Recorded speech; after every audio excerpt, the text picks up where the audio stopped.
Rasululloh sallallohu alayhi vasallam shunday deganlar: ayollaringiz ichida jannatiylar kimligini aytaymi?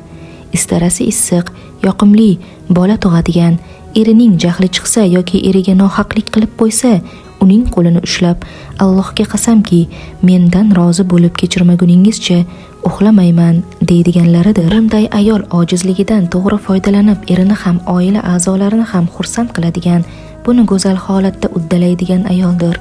O'zi haq bo'lsa ham, kimdir uni g'azablantirsa yoki eridan, otasidan, aka-ukalaridan nohaqligi yetsa yoki biror xatosi tufayli eri yoki otasi undan ranjisa, har qanday holatda ham kimningdir u tufayli xafa bo'lib uxlashiga yo'l qo'ymaydi.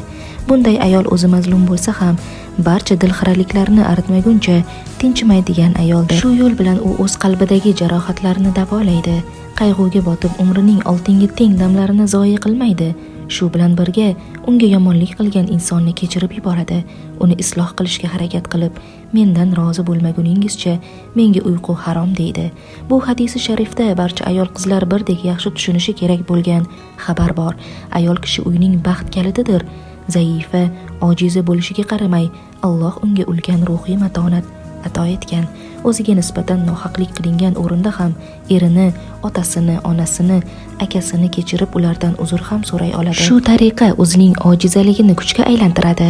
Zaifaligidan foydalanib ham o'ziga, ham turmush o'rtog'iga, oilaning barcha a'zolariga shodlik, quvonch, baxt ato etadi.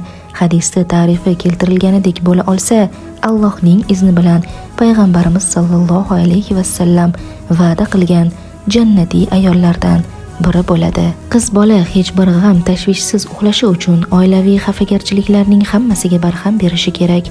Bu muhim vazifa esa ziyrak, aqlni, ijodkorlikni talab qiladi.